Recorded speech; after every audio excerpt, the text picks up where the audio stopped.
peace. And in our tech report, a groundbreaking app connects young mothers in Ghana. VOA's Paul Ndiho has the details. All of this and much more on today's Africa 54.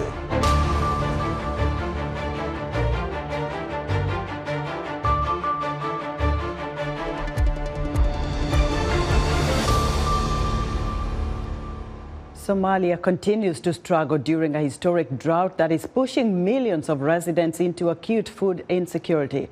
Alvaro Lario, president of the International Fund for Agricultural Development, says the UN agency is substantially strengthening its support to Somalia. The agency is also resuming direct investments after loan arrears resulted in a 3-decade-long suspension. President Hassan Sheikh Mohamud is welcoming the re-engagement.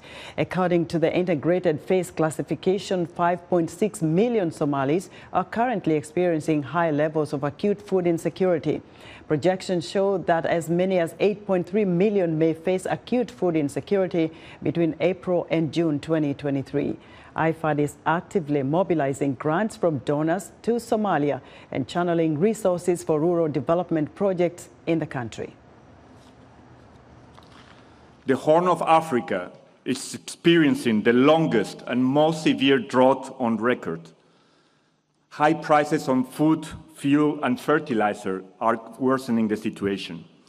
I am proud to stand here today with the President of Somalia and to recognize that through the generous contribution of several IFAD members, Somalia will be able to access IFAD resources once more. This comes at a critical time when Somalia is facing increasing challenges to food security. Challenges of Somalia are too many, and what's required in order for Somalia to reach food self-sufficiency is not limited to the support of IFAD only, but IFAD is starting now the process of transitioning from humanitarian aid to development. This is the beginning.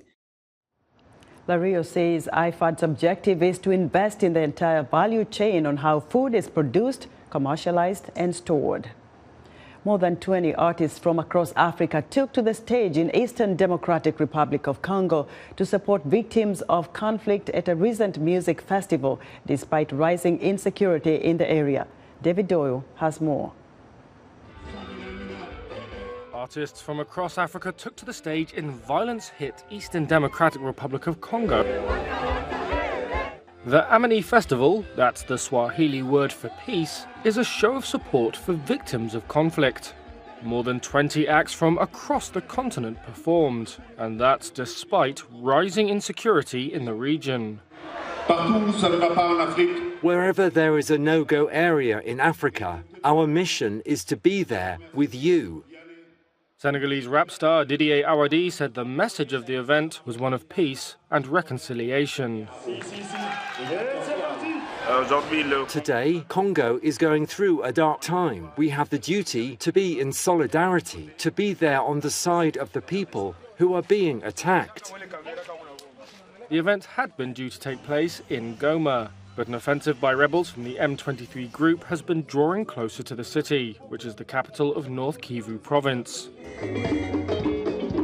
Instead, Amani was moved for the first time since its launch in 2014 to Bukavu. That's the capital of South Kivu province and deemed relatively safer despite the presence of several armed groups. Several artists from Bukavu took part. Singer Rain Sadat performed a Mutuashi dance, also known as the Dance of Freedom. We as musicians don't have tools to help these mothers who suffer with the war, but we convey our messages through our songs. The festival was attended by more than 30,000 people. That was David Doyle of Reuters reporting. The M23 rebels in the Democratic Republic of Congo are advancing and seizing territory in North Kivu province. Fighting, which began about a month ago, is leading to massive new displacements of people.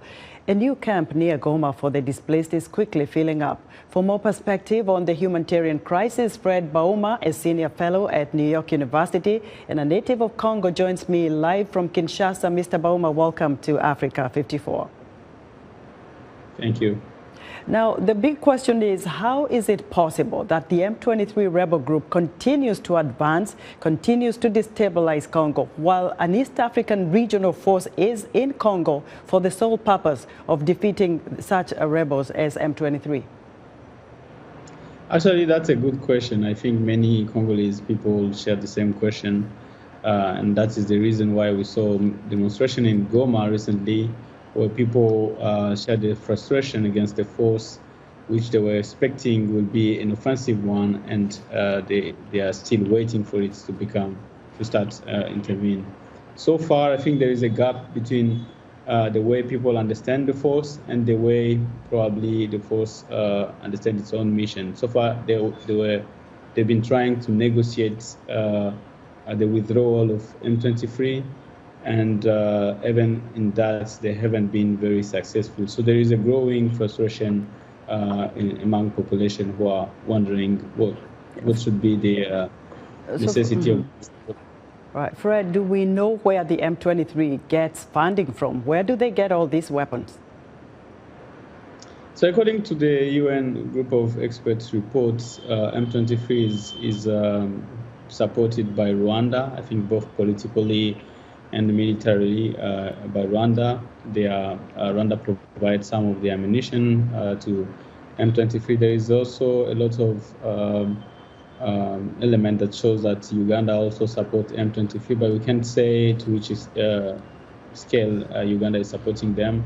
And also, it's clear that M23 is using some sort of taxation locally to support its activity. Right. It's very interesting that you mentioned Rwanda supporting M23. But recently, there was a meeting between the President of Rwanda, Paul Kagame, and President Felix Tshisekedi. What came out of that meeting? I think it's fair to say that nothing came out of that meeting. There were a statement. So that happened February 4th in Bujumbura. There were a statement that was published by the Eastern African community calling to negotiation. And the next day, the Congolese government published another statement reminding the community that the mission of the force, the regional force, was solely offensive. A few days later, there was a meeting with head of armies of Eastern African community countries, and they're saying now that they are planning for military operation by the end of March if M23 and other group do not withdraw themselves. But it's less likely that that can happen. And I think there will continue to be growing frustration among population against that force and growing tension between Rwanda and Congo if nothing is done. Fred, many thanks for your perspective. Thank you very much. Fred Bauma is a senior fellow at New York University. As part of VOA's Black History Month coverage, Ignatius Ano reports from the National Council for Negro Women here in Washington that it is believed to be the only black-owned office building in the heart of the U.S. Capitol. Across the United States, it's Black History Month. The theme for this year is Black Resistance, and today we're coming to you from the premises of the National Council for Negro Women to have a chat with the President and CEO of the organization, Siobhan Aline Bradley. We're going to have a conversation on a wide range of topics, from where the African Americans stand in the United States today, their mission and advocacy for women of African descent, their families and communities, to environmental justice, and of course, increased calls for police reform in this country. I am Ignatius Ano, so join me.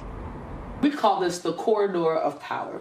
And the corridor of power is significant because those two main structures that you spoke of, the Capitol and the White House, is really where the power structure leads in our democracy in the United States. Now, the same democracy that has been responsible for the atrocities we call slavery and those policies that were passed that really oppressed Black Americans in this country. But for us to be in a building that had a burned mortgage by Dr. Dorothy Irene Height, she had celebrities like Oprah Winfrey to support us and ensure that this building was secured. But by doing so, it means that we are resilient people, that we have a place in history This actual building is also a part of the National Registry of History. So this is an actual building that is listed as a historical site in this city. And what we want to highlight about being at 633 is that this is the place that is also heading down towards the African American Museum. So there's so much connection to this actual physical space, but even more so, the significance of Black women in power. Thank you so much, Siobhan. Let's delve into your work for women of African descent, their families and their communities, particularly at a time like this where the country is celebrating Black History Month. So I think there's a lot of misconceptions about understanding what we say when we mean women of African descent. Right. And as someone who understands the context for the diaspora, for NCNW, many don't know that we were the first Black organization actually as an NGO at the United Nations. And so this opportunity to be named as an NGO, a non-governmental organization that had status at the UN, it meant that we had interface with women across the globe. But there's a special affinity for women of African descent, and particularly women that represent the continent, because for African American women and African women, there is a connection. We don't always talk about it, we don't always engage in it, but the NCNW has been committed to it. We focus on issues like access to hygiene products, for opportunities for women in business, where we have entrepreneurs that are able to engage in other countries. Dorothy Height was one of the first women that actually traveled to Ghana, to Kenya, to be able to engage in support missions around healthcare for women, women who are having children. So there has been a historical alignment between NCNW and women of African descent, but I'm here to tell you there's a new commitment. We are now preparing ourselves for the International Day for Women. We are preparing ourselves to re-engage on the UN. And one of our major focuses is around clean water, an issue that crosses not only United States lines, but also lines as we think about our sisters on the continent of Africa. That was VOA's Ignatius Eno speaking to Siobhan Orlean Bradley, President and CEO of the National Council for Negro Women. The Benin bronzes displayed in museums worldwide have been steeped in controversy for more than a century. We're talking about thousands of treasures stolen from the Kingdom of Benin in present-day Nigeria by British troops during colonial times. The Smithsonian National Museum for African Art has now joined European museums in repatriating some of the looted artifacts in their collections. Heidi Adams, host of Straight Talk Africa, visited the museum to find out if their repatriation could change the way African art is acquired and exhibited in future. The Smithsonian Institution is one of the biggest cultural organizations in the world. The repatriation of the Benin bronzes is part of the institution's so-called New Ethical Returns Policy. Nairi Blankenberg is the director of the Smithsonian's National Museum of African Art. I asked her how stolen African art can end up in museums like hers in the first place. The process for how objects end up in a museum vary depending on the museum. So because the Americans didn't have a colonial presence at the time in the US, we were not a part of the process of removal. Per se. I mean, it was for the Benin bronzes, it was 1897, it was a British expedition, that's quite clear. But what often happens is things that are removed, they make their way into the market, the art market, and then they are acquired through various people. And so through collectors, through traders, through diplomats, through missionaries, etc. And then often those things are gifted to a museum or donated to a museum. So our bronzes came from many different routes. They were all gifted to us. Some were inherited from other collections. And so they made their way into our collection, and at different times, since the 70s and the 80s, I think even as early as the 90s, and they found themselves in our collection. On these walls, visitors can see firsthand the writing of a wrong, 130 years in the making. Empty frames illustrate how many Africans may have felt about their heritage for so long, an emptiness that is only now being restored. There have been calls for decades now, if not longer, for these items to be repatriated or for restitution to happen. What took the Smithsonian so long? Why now? Well, I mean, it's hard for me to say. I can't say with certainty that the request hasn't been made until now. I know that we have certainly had the bronzes for many years, and we've worked very closely with the Royal Palace in Benin City of Edo State for many, many years. And so it's not that we've been hiding that they're here. You can see here we've always acknowledged the circumstances under which they were removed. And so I think it was really a confluence of perhaps leadership and also, you know, I suppose growing consciousness in the museum community.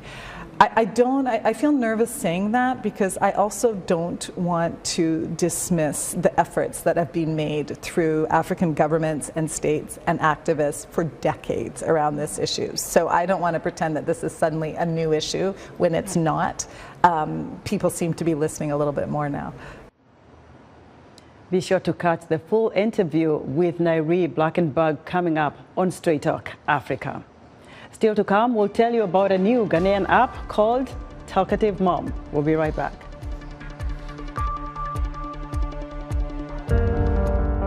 In times of change, when the world seems uncertain and what we hear doesn't reflect what we see, we seek the truth. When we are told only part of the story, we lose trust. In moments of crisis, our dreams, hopes, and wishes for a better tomorrow depends on a free press.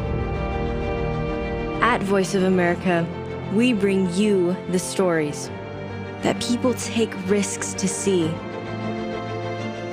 We connect the world and unite it with truth. At Voice of America, we show you the whole picture.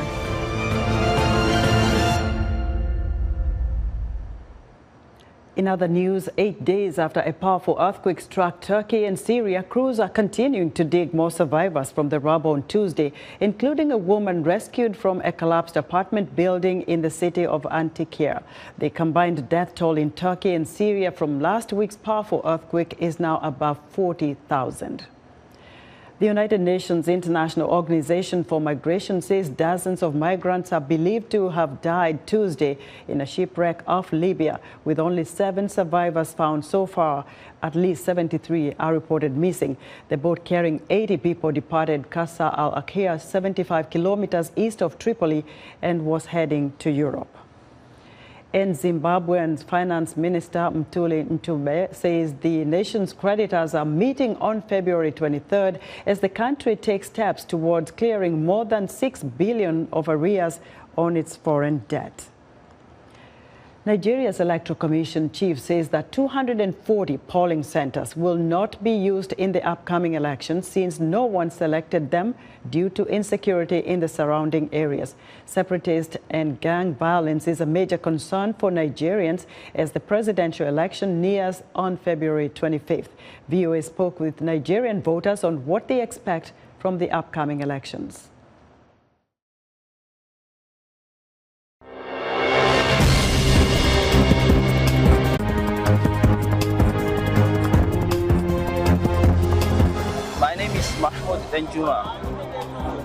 And I'm a citizen of Nigeria and Borno State in particular.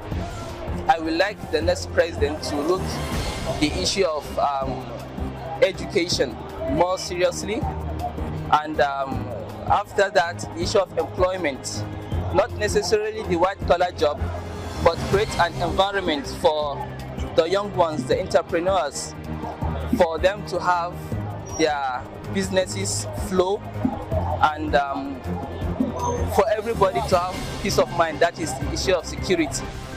My name is Sefia Ajao. I reside in Jos and I'm a filmmaker. So I would like the next president of this country to please address the issue of insecurity. It is very, very paramount that we are safe in our own country. And the issue of welfare of the military, the paramilitary, the Nigerian police, most especially. If these people, I feel if these people are being taken care of, they will do their jobs diligently. It's uncalled for that the stipends we give the police is more important to them than doing their duty. So I think the government should find a way to make available good welfare for them. My name is Chris Oji. I live in Abuja here. I would like there will be Nigerian president, the next president, to address first of all the education system. I would like him to address the poverty that is prevalent in the land. I would love him to address the transportation system. There are so many challenges that is confronting Nigerians, everyday people. So I want him to look into those addresses. I want a president that can easily interact with people, maybe on a monthly basis, not the one that will be cut off, won't hear him.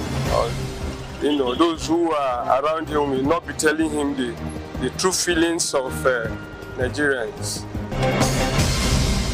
Nigerian voters speaking on what they expect from the February 25th elections. It's time for our technology report, and joining us now is our tech reporter, Paul Ndiho. Hello, Paul. Hello, Esther. A Ghanaian app called Talkative Mom is making an impact in the lives of mothers by providing them with a supportive and inclusive community where they can share their stories and find inspiration, advice, and comfort. For more insight, I spoke to Eno Quagraine, founder and CEO of the Ghana-based Talkative Mom app. Welcome to Africa 54. Thank you. You are a rising star in Ghana. You came up with this incredible idea, the Talkative Mom, and that app has been buzzing for a while. Tell us more about it. Talkative Mom is Ghana's first and only parenting app at the moment, and it's essentially a platform for young parents to help them navigate their parenting journey. Right now, we have 4 features. So the first feature is our parent-specific engine, where parents who have questions can go tap in their questions, and then we have the answers pop out. And we have the second feature, which is a marketplace, where I have over 150 small businesses on there with their products, so parents can shop, and then their orders are fulfilled and sent to them. Our third feature is the blog, and the blog is how Talkative Mom started out. We started out as a blog where I was journaling my parenting journey, and I decided that we'll go a step further by including professionals. So we have gynecologists, we have pediatricians, speech and language therapists, midwives, rehabilitation psychologists and whatnot. So they are all on there giving advice and educating parents. And then our final feature is listings. So listings has essential service providers. So we have lists of hospitals, schools with their fees, locations, telephone numbers, how to reach them. You can just call directly on the app, and then you can book an appointment and go see these professionals. As a young parent, I can relate to some of what you guys are trying to do. I remember when we had just had our first daughter, it was very interesting. We were almost like, it didn't matter how many books we read, how many YouTube videos we watched. It was just chaos, like almost every day. I'm happy to hear that somebody has come up with something very innovative that brings young parents together. From your vantage point, what do you guys talk about? We started out as just a platform where we would chat about our own issues, because before then, in Ghana, the culture in Ghana was that pregnancy, childbirth wasn't really discussed. You have to keep it a secret. So stories weren't really shared, and a lot of young mothers found themselves lost when they have their babies. So once I started to open up a little bit about my story and my, some of the difficulties that I experienced in the labor ward and even afterwards, I realized that I had started to build a community of, parents who wanted to also share their stories, learn from each other, and that sort of thing. So we discuss everything. There's no topic that is off limits. Everything is shared so that people don't feel like they have to be, super women, super men, do it all on their own. They feel like they have a tribe to depend on. They can ask for whatever resources that they need, and then they'll get that given to them or, answered. What has been the feedback like for you and maybe the people who participate on this app or the programs that you host? It's been fantastic.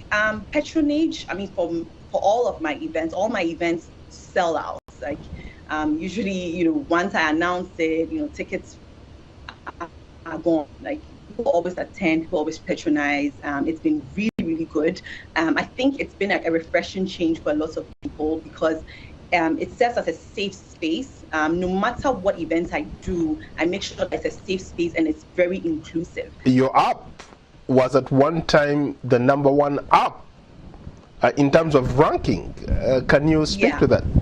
So when the app was launched, in 48 hours, we got an email saying that our Talkative Mom app was the #2 app, parenting app in the UK and US. Like, it was actually blasted all over, all the different websites and things in Ghana, shared it because it was a big deal. And that has been the highlight. And I knew that it was because it was kind of something revolutionary in Ghana because, we never had anything like that. But then, of course, sustaining that high has kind of been a struggle because a lot of times, in order to be able to sustain something like that, people have to stay on the app. They have to use the app consistently, things like that. And right now, our capacity, we can't support these kind of features. So that has been the challenge right now. Thank you so much for your time. Thank you too, Paul. That's our tech report. Back to you, Esther. Thank you, Paul. What a great app. And thank you, viewers, for watching us on Africa 54. Good night.